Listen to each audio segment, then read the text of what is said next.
This episode of the Commercial Real Estate Investor Podcast is brought to you by my CRE Accelerator Mastermind, where you'll get access to my step-by-step investment blueprint, essentially a library of resources on how to invest in commercial real estate. You'll get connected to a supportive community of other commercial real estate investors that are doing projects just like you. You'll get personalized coaching and feedback from me every step of the way. Go to www.crecentral.com to learn more.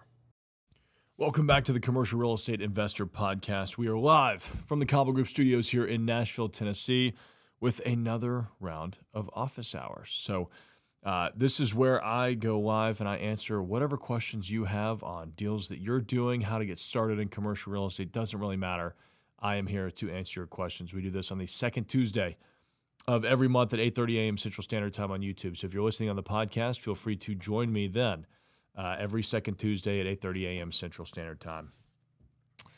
Let's see, today we'll give you a recap of kind of what I've been up to for the past month, some things that are frustrating me as a developer, and maybe some things that you can kind of take away as, you know, maybe I don't want to do development. We've got a thread to dive into from Reddit titled, "What's an attractive return for investors when it comes to new development projects?" I get asked that question all the time. I figured this would be a great thread for us to jump into because what is a good return? Well, it's a very subjective question, and we'll talk about that. So that leads us to the question of the day. What investment returns are you looking for when buying commercial real estate? Are you more interested in IRRs, or is it cash on cash, or is it the equity multiple? Are you wanting to double your money every 5 years, or are you looking to hold this for 10 years and just cash flow it to the sunset? Let me know in the comments. I'm curious to hear what you guys are looking for these days. We recently ran a poll in the community here, and I thought the results were pretty interesting. Let me see if I can even find it because I think it's worth diving into. I had asked the question to the community: what kind of commercial real estate are you focused on right now? Or what kind of real estate, right? Not even necessarily commercial. So I dropped in residential rentals. 19% of people are still interested in doing residential rentals. That's a surprisingly high number, honestly. Mostly my audience here is all people interested in commercial real estate. So the fact that people can hear me talk about how miserable residential real estate investing can be, it still went out of every 5 of y'all. Come on, man, we got to fix that. 16% are interested in investing in small multifamily. That's 3 to 100 units is what I consider small multifamily. 16% is kind of high. I mean, honestly, now we didn't ask the question, are you actually buying these deals, or are you just trying to find the deals? Because small multifamily deals right now are so overpriced for the most part. Can you find a deal? Of course, but they're unbelievably overpriced. And then I had general commercial real estate, so retail, office, industrial, and that was 35%. So good to see. Hey, 35, and this is out of 245 votes. So, small sampling size compared to the 80,000 followers we have on YouTube. But, you're not really ever going to get a whole lot of people that want to participate in these. I thought this was good information, though. 35%, 1 in every 3, are actively trying to buy commercial real estate. I think that's pretty solid. And then we had 31% that were just getting started and they're trying to figure it out. So if you have any ideas for polls that you would like for us to run, anything that you think would be interesting to know about this community, feel free to drop those in the comments, the video comments. I do check and respond to every single one of them. I'm a little bit behind. I get behind every now and then because, surprise, surprise, I have other things to do other than just responding to YouTube comments, but I promise you I will get back around to it because I do enjoy responding to those. So Eddie is saying, good morning, Tyler, cash flow all day. I love it, man. How much cash flow do you need, Eddie? What are you going for? Like, what are you looking for when you're doing those deals? I want to know. All right. So this past month has been interesting. I mean, it's been hotter than hell in Nashville, which it seems like it just gets hotter every year. But we were supposed to be done with this hotel back in June. The contractor knew that for a year. It was originally March, and then it was May, and then it was June, and now it's September, and it's probably going to end up being October. It's one of those things where, unfortunately, as a developer, you can only crack the whip so much before you get to a point where are you going to fire the contractor off the job? Because if you do that, now you got to go find somebody else that's willing to step in. if you sink your teeth too hard into a contract where, hey, it's $1,000 a day penalty for every day that you don't deliver it past this specific date, those are helpful, but it could also demotivate the contractor to a point to where he just doesn't care about doing the job anymore and walks off, right? And so you get into this like catch-22 of working with contractors to where you're like, okay, well, you're not performing in the way that I need you to be performing, but it's probably going to hurt us worse if I take you off this job. And so what I've done is I've just put all the resources in place to help him start making all those decisions and getting things done. Because I've got a project manager on this deal too that is staying on top of him. And unfortunately, it doesn't matter how long you've been in commercial real estate or how long you've been in real estate or building. You have to have all of those kinds of things in place and sometimes pick up the slack for somebody that's just not doing a great job. So are there financial penalties? Are there, other sort of penalties to contractors that you can put into your contracts? Absolutely. Yeah, of course. I mean, why not? But at the end of the day, it's really more about having somebody that that you just trust is going to get the job done. And that's the hardest part about being a developer, is finding contractors that you can do that. I have very rarely used the same contractor more than 2 or 3 times. Typically on the first job, they're good. The second job, the cracks start to show. And then by the third job, you've either helped them get so big that now they're working on, 20 other deals at one time. They've grown too big, or, the honeymoon phase is over. And so they just start thinking they can kind of do whatever they want. You really have to babysit, which is unfortunate. We just closed on a flex building out in Chattanooga. So I'll be talking to you guys about that one. We'll do some more videos on that.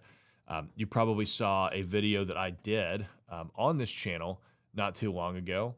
I think it was titled something like, we stopped buying apartments because of deals like this.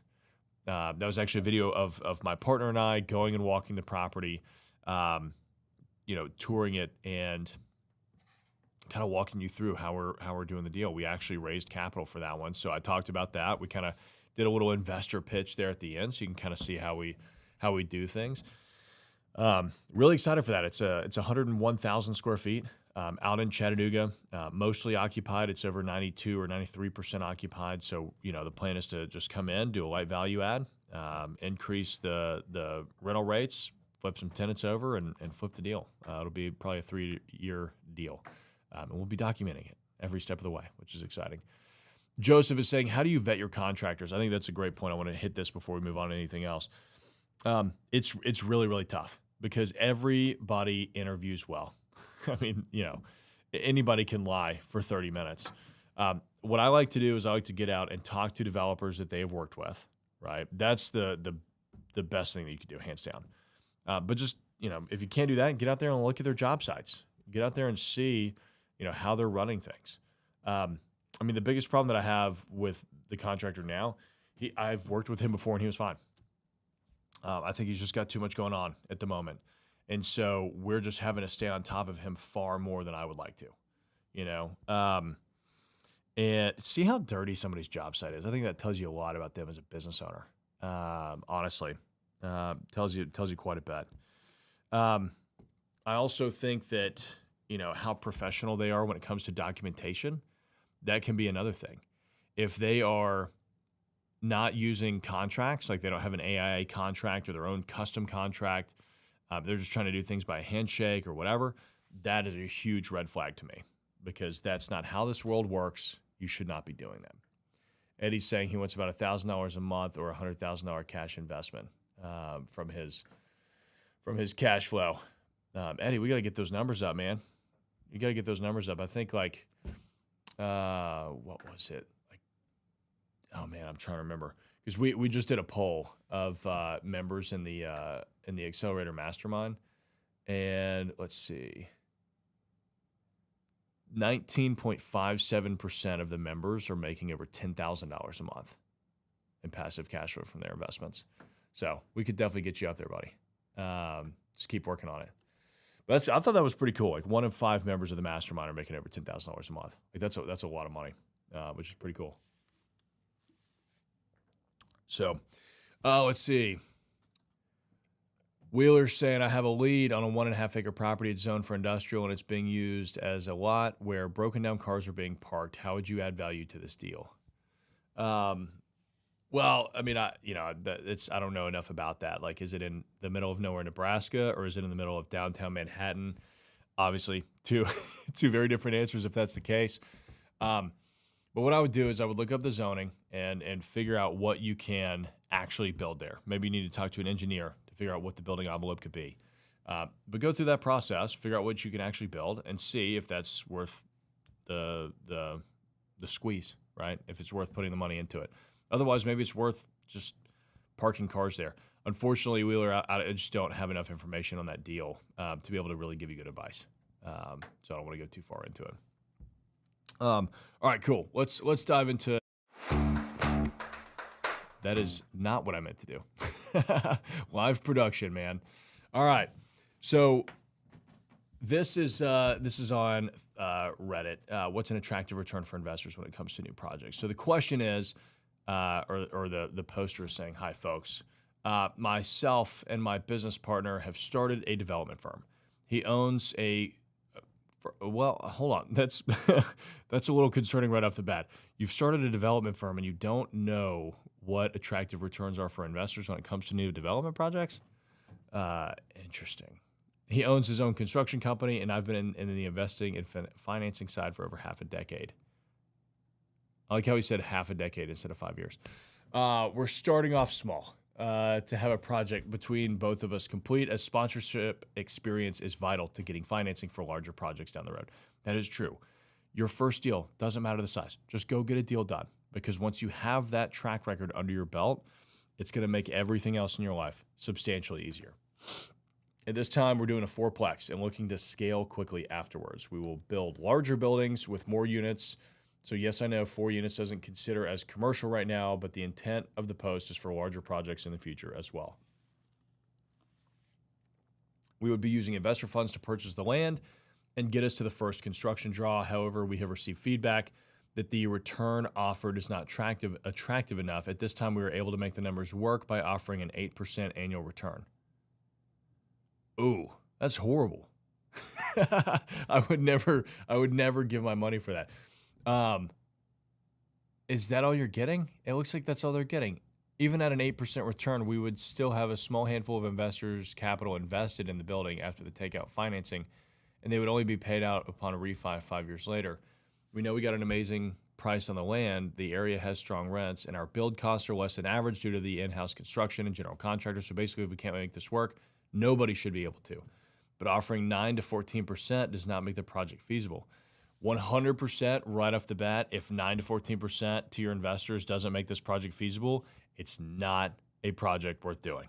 It's not actually a good project. Doesn't matter if you got a better price on it than anybody else can. I say that a lot. If hiring an attorney and paying them $2,000, $5,000 to help structure your deal the right way isn't in the budget for this deal, not a deal. If paying your investors a market rate return that investors want to have isn't in the budget, this isn't a deal, right? There's so many things like that, hey, if you can't do a phase 1 or you can't do a survey, like if that's not in the budget for you doing this deal, don't do the deal, right? For new construction and development, typically investors are going to want to see a 20% plus IRR. They need it to be high because investing in deals like that is incredibly risky. Like that's just what it is like. So, for example, like on a value add deal that I do, we are aiming for somewhere between an 18 and 22% internal rate of return, right? Over 5 years. That's what we aim for on a value add deal. That's already like the building's already built. There's probably already some tenants there paying rent. Like that's a relatively stable deal. So investors look at that. They're like, okay, still risky, but not as risky as development. Investors on a development want a 20% plus IRR, probably 25% plus. So essentially, they need 3 times the return as to what this person is saying they're able to give them. Really, if you're wanting to pay somebody 8%, I don't know anybody that would take that. I mean, that's, you might be able to structure some sort of preferred debt or debt for the property instead of equity. And then maybe, 8% is feasible. Most investors are probably going to say they want 10 to 12% interest on their debt. The reason an investor would be more willing to consider a debt structure at that return is because they are going to be essentially guaranteed that they can get their money back, right? Equity's essentially unsecured. It's secured by the building, but if you file bankruptcy or if you go through foreclosure, they could lose everything, which is why equity needs higher returns. If I'm placing debt on the property, especially if I'm in first position, I'm going to make sure that you're bringing enough cash to the table so that if I have to foreclose on this thing and take it back, it's a great deal for me either way, right? And that 10 to 12% per year sounds good, right? That's fine. That's a decent return. So right off the bat, I can tell, not great returns being offered. All right. Oh, cool. All right. I haven't even read these comments. First comment, agree with everyone here. 20+% IRR is spot on for development. We see those mostly with condo developments where I'm from, but can be achieved in other asset classes. Too much risk with development to target less than high teens. 8% is what most GP give as a pref on a cash flowing multi. When I first read 8%, that's why I had to say, is that all they're offering? That sounds to me like a preferred return. Like on the deal that we just closed last week, we gave our investors a 7% preferred return. That means that we have to give our investors a 7% return on their money before we, as the deal sponsors, see $1. So our interests are very much aligned with our investors. That's why we do that. Let's see. My first development deal, this is another comment. My first development deal was done with my best friend who happened to be a highly competent commercial GC, and my background is in commercial brokerage. Started in industrial with a focus on large investment deals and eventually pivoted towards land and high-density residential development. I've been a part, okay, he's just talking about his, my 2 cents is that he's just going on and on and on and on about his experience. If you're watching on YouTube, you can see how giant this paragraph is. All right, my 2 cents is that you need to be skilled at finding off-market tracts of land with the opportunity to rezone, increase your that is exactly what a broker would say. Get really good at finding off-market deals. I mean, that's how I got my start, and it is great. It's not the only way. All right, he actually doesn't go into any advice at all for that, so I'm going to skip over that. Let's see. This person's saying, find bigger and better deals. I'm penciling in a 40 to 70% IRR on 100 units with HUD financing and a sale at year 5. Hell, I'm penciling in a 100% plus IRR on a deal where my municipality is giving me land and paying me to develop affordable housing. I like my development deals to cause at least a mild amount of brain damage as a barrier to entry. If you wouldn't make that much with a straight 85-15 split on profits, it's a bad deal. I'm not saying take an 85-15, just that you need to make fees or rely on pref to pencil. It's a bad deal. Keep fishing. Oh, man. Hey, if you're able to get a 40 to 70% IRR, that's amazing. Good for you. I don't think that I've ever seen a deal. That's not true. I have seen deals that have gotten upwards of that. I haven't seen that in the last 4 years. Interest rates are too high. There's too much money that's coming into commercial real estate. I'm just not seeing it. So if you're able to get 100% plus IRR on a deal, please call me. I would love to give you all of my money in the world. I will find people to steal money from to give you more money. Because if you're getting 100% plus IRR, that's absolutely insane. I don't even see how that's possible. But I guess it depends on your debt. If you're coming in with HUD financing, and the municipality is giving you the land, and you're putting $1 into it, and you're getting $500,000 back. Well, yeah, it's but still, that's why I don't like the IRR. It's like you still have to look at so many other factors to determine whether an internal rate of return is actually even a good metric to be considering. Because in that deal, like we could do, I could get $1 and I could get back 100,000. I could invest $1 and in 2 years get back $100,000, and my IRR is going to be insane. It's going to be insane. But it doesn't show you that I took on $10 million of debt to risk making $100,000, right? So like that's why when I see a 40% to 100% plus IRR, like it gives me some pause because I'm like, man, look, I've taken some risks. I mean, you guys know, like I didn't get here because I had a trust fund. Like I had to really bust my ass and take some risks that honestly I would not do again. But I did it. I needed to get going. And I wouldn't do a deal where, that much debt is on the table just to make this happen. We actually did have a deal a couple of years ago. I'll tell you about it because it was 100 and something percent IRR. So I know this exact scenario. It was affordable. It was an affordable housing deal. We were going to build 63 units here in Nashville. And the bank, my partner and I put $100,000 in each to buy the land. So it was $618,000. So we got a $400,000 loan from the bank. The bank turned around once we'd finalized all of our approvals and said they would give us 100% financing on building 63 units. And when I ran the numbers on it, it was like 115% IRR. Like it was something crazy. Like I'd never seen anything like that before. And I took it to my partner. Who's probably twice my age, right? I mean, this guy has done a lot of deals. He's brilliant. And, I said, Bruce, this is a hell of a deal. We should do it. And he goes, yeah, the returns look great, but I would never do this deal. I was like, okay. First of all, like brokenhearted and disappointed because I was like, man, these returns are amazing. He was like, look, we're taking on $10 million of debt to make a couple $1 million. That's not worth it. And it might have been 3 or 4 million. I mean, it was a decent amount of return, but considering the amount of risk, and also we would be delivering those units probably today. Can you imagine delivering? Just in this market, God, it would have been a nightmare. It would have been an absolute nightmare. I'm so glad we didn't do it. But I was brokenhearted at the time because I was like, man, I've never seen investment returns like this. Okay, I know I've gone on a complete tangent, but I wanted to explain that a little bit further because when anybody says they're regularly getting 30% plus IRRs, just let a red flag pop up in your mind, or maybe a yellow flag, question it. Because most of your professional investment sponsors that do this time and time again typically don't aim for that. Maybe they can get it, but that's not what they're aiming for. Let's see. Working in a construction company, we're raising third party now. IRR needs to be 20% plus. I mean, 100% is pretty attractive. 18% or more IRR. Yeah, I mean, everybody's saying 20% plus on these developments.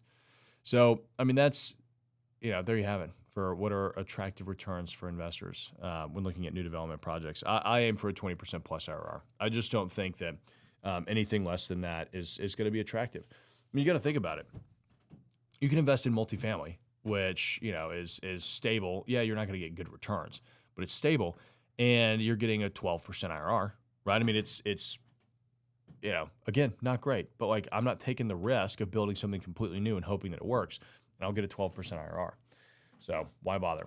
All right, let's get into y'all's questions. I know you guys have been dropping some stuff in here. Let's see.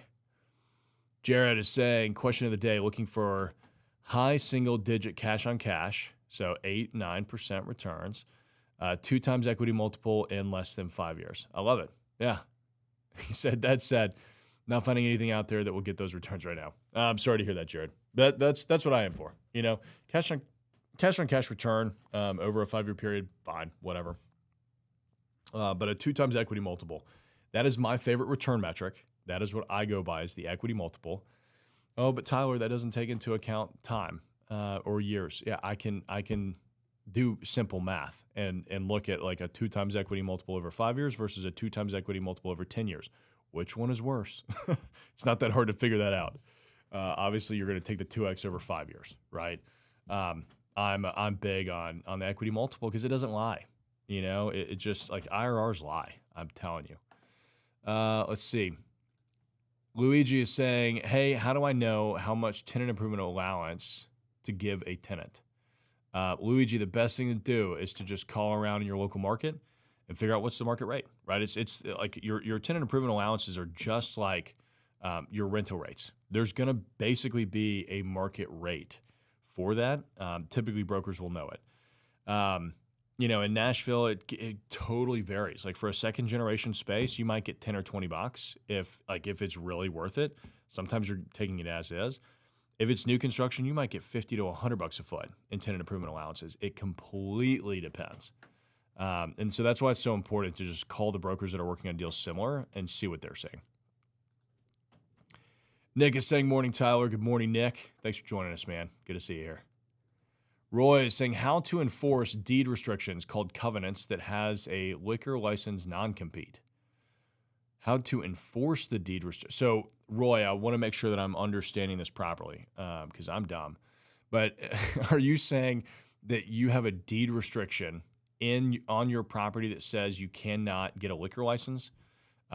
If that's the case, I don't know that there's much more that you can do. And the best thing to do is to call a title attorney and see what they recommend. From what I understand, typically once a deed restriction is put in there, I don't know that there's a lot that you can really do on it.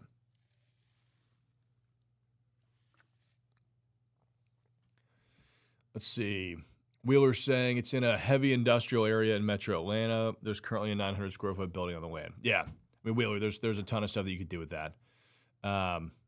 So I would just start digging in, doing your due diligence, studying the area, seeing what the demand is for in that area, talking to brokers, talk to some engineers, see if you can get some back and napkin sketches done for it, and take it from there, man. Nick is saying closed on first commercial deal 2 months ago. Congrats on the first commercial deal. It's an 8-unit professional building, 6 out of 8 units occupied. Not much lead traction so far. Broker hasn't really gotten any leads. Advice. Nick, I would have to see like your entire marketing package, like really how you guys are fully approaching this in order for me to give you good advice. I think that marketing and finding tenants is one thing that like my brokerage is better at than a lot of other ones. The biggest thing is making sure that your broker is actually actively like prospecting outbound. That's all that I could say about that.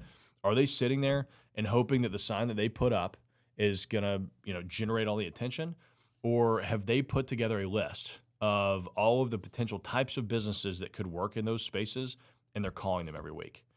I have my brokers turn into me a weekly traffic report that has, it's got a ton of information on it. I just got one, over the weekend from one of my brokers. And I'll tell you guys what's on our traffic reports. That way you guys can kind of get an idea of how much information I as an owner need, right? Because I don't want to work on these deals. I need you to go work it and then tell me. So total new inquiries, the source of the leads breakdown, any repeat interest, tours conducted, tours scheduled. Let's see. Active prospects sorted by hot, warm, and developing, as well as follow-up actions. I like marketing and exposure updates. So how's our online listing performance?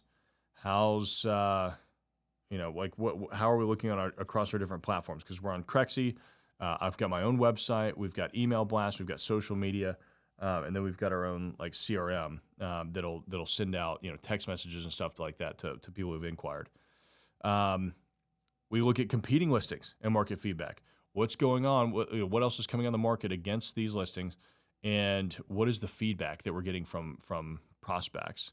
LOIs in progress, lease negotiation, broker commentary, and then strategic recommendations. They're intense. Like it's a lot. Like there is a lot that I need. And so if your broker is not providing you with that, get a new broker or ask them to start doing it.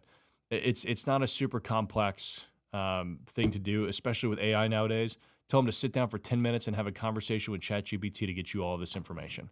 But if they are typically what I see, Nick, and it could be, look, you could have bad photos on the listings. You could have bad information on there. He may, there's a lot of assumptions that I'm making. So maybe your broker's actually like, I don't know, kicking tail and he's really knocking on doors. It could be overpriced and there's nothing that they can really do about that. So again, I know I'm making some assumptions here, but typically what I see is that the brokers are not actively prospecting. Time and time again. You guys complain to me about brokers all the time, And as a broker, I 100% agree with almost everything that I've ever heard from you all when it comes to complaints about brokers. Because guess what? They also don't return my phone calls, and they don't return our emails, and they don't get us information on time, and they don't show up to property tours when they say they will. It happens all the time. I don't understand it. If you want to be good in commercial real estate brokerage, just answer the phone and show up on time. You'll be better than 90%. Scott is saying hello from the Adirondack Mountains, New York, Lake Placid. Scott, man, you're all over the world, dude. I love it. I think last time we talked, you were in like Greece or something. Let's see. Isaac is saying, what deals are you in need of capital for? Need help capital raising? I mean, Isaac, if you've got good access to capital and you like raising money, we always need money. I mean, I'm about to put an $11 million deal under contract, so I'm gonna need some money for that. I've already got my financing pulled together, which is pretty cool. But we've got time. I mean, we're not closing on that until January. So that's another tip. We're about to put this deal under contract. Typically under my due diligence period, like how we like to operate, we'd be closing at the end of December. And I can't tell you guys enough how much you should never, ever, ever, ever, ever try and close a deal at the end of December. I've done it 2 or 3 times in my entire career. Most miserable closings you will ever deal with. Nobody wants to work. You'll be working on Christmas and New Year's Eve, I promise. Nobody wants to work then. It's too much. It's way too much. Let's see. James is saying, question for refinancing. What's better?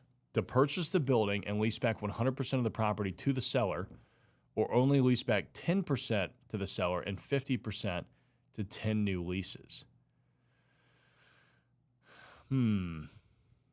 Well, that's a good question, James. I mean, it really, really depends on what you're aiming to do. Like if you're simply going for what's the best for getting the deal refinanced, it's going to come down to the length of the lease and the credit of the tenant, right? And so also you'll have to season it, right? I mean, most banks, before they refinance, will want to see at least 12 months of stabilized P&Ls at whatever new leases or whatever you've got.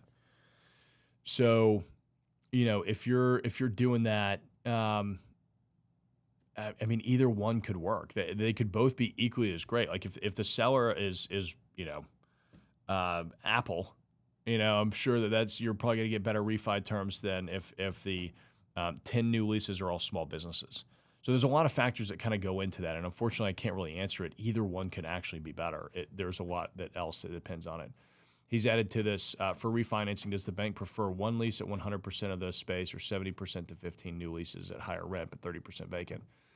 I mean, I think, well, James, at the end of the day, it all comes down to the net operating income. If the NOI is equal in both cases, you're probably going to be getting roughly the same amount on a refi. It doesn't matter if it's 50% vacant or not. Although, what you will likely start to encounter if you are experiencing vacancy is you might get capped by the debt service coverage ratio. And I know we're past 9 o'clock. I'm going to keep going because I don't have my next meeting until 9:30 at Salt Ranch, and I got to get up there and go meet with my contractors. So we'll keep this going, guys. So yeah, I mean, James, that's kind of what I would be looking at. It's like, at the end of the day, what is the net operating income? Because that's really the most important factor there. Chris is saying, morning, Tyler. Good morning, Chris. Great to hear from you. Saying, how could a beginner stand out to an established owner to be able to convince them to sell or finance a deal with no prior relationship and without it just being a transactional relationship? Is it just timing? For example, how could I stand out to you and somehow convince you to sell or finance a deal with me? All right, Chris, you don't have to convince me. I love seller financing deals. I just got paid off on one a couple weeks ago. So, and I'm trying to seller finance another one. Sophisticated commercial real estate investors understand the pros and cons of doing seller financing. I like it. I like it a lot. Biggest thing to me is, I mean, here's the problem with like newbies and seller financing is that you still have to get a construction loan if you're going to be doing any construction. And the bank or the lender that's giving you the construction loan is going to want a first position. I, as the seller, will not consider anything other than a first position. So there are some sellers out there that will do a second position. For me, it's too risky. It's not worth it. I'd rather not do it. And so, but let's assume you don't need a construction loan. In order for me to give you seller financing, completely depends on the terms, right? Like how much money do you have to put down?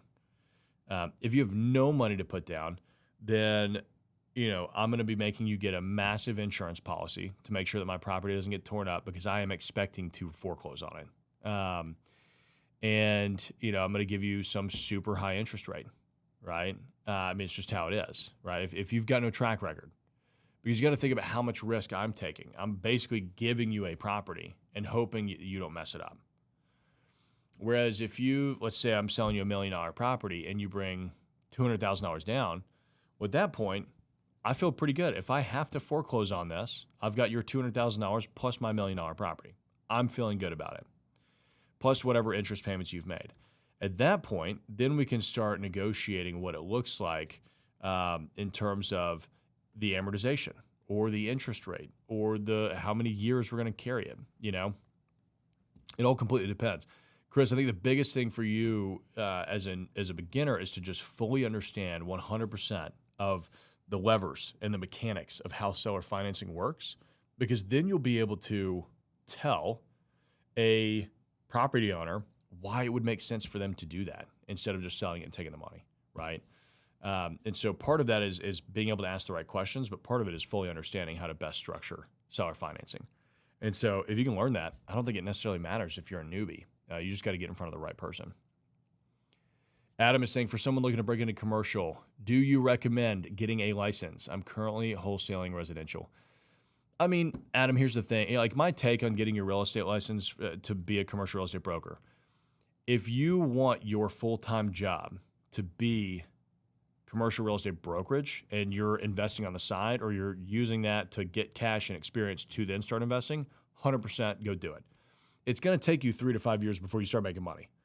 It took me 3 years. I made $40,000 my first year. I made like $40,500 my second year. Like, I'm not even kidding. I remember looking at my tax return and being like, I messed up because I had dropped out of college. And, so I'm like, man, I'm making less than all my friends are. Third year, I made $120,000, right? So I tripled it. My friends weren't doing that. I'll tell you that.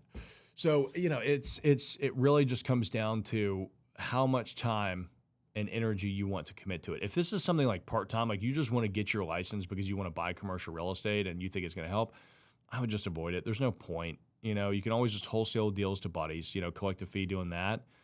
And you don't have to disclose that you're licensed. Like there's so much in there that's just, so much better.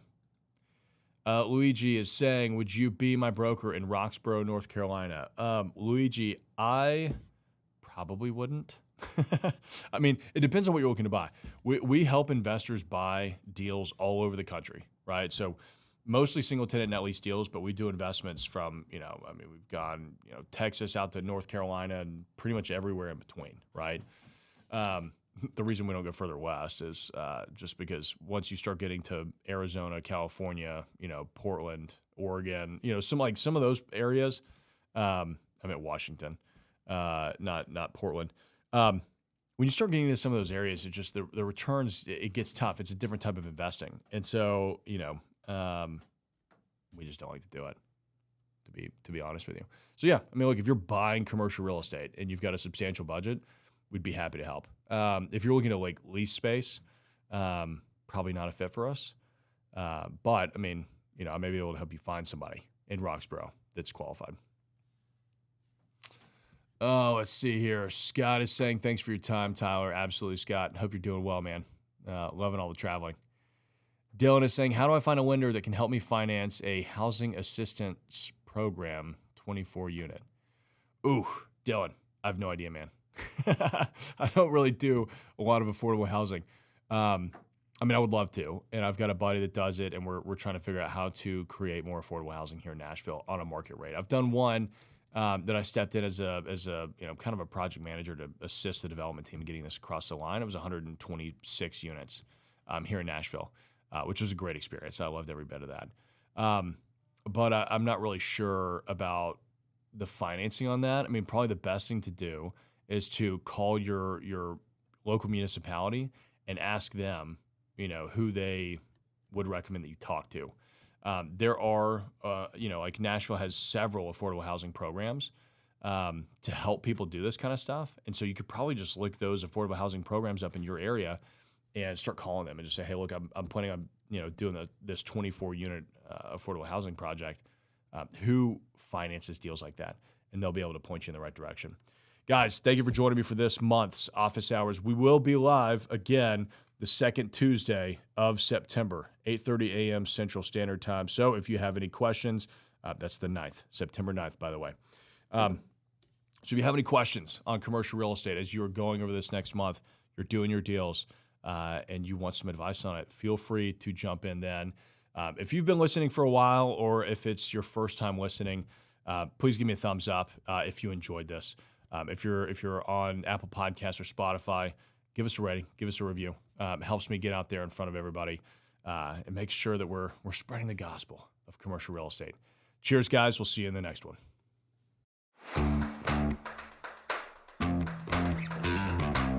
This episode of the Commercial Real Estate Investor Podcast is brought to you by my CRE Accelerator Mastermind, where you'll get access to my step-by-step investment blueprint, essentially a library of resources on how to invest in commercial real estate. You'll get connected to a supportive community of other commercial real estate investors that are doing projects just like you. You'll get personalized coaching and feedback from me every step of the way. Go to www.crecentral.com to learn more.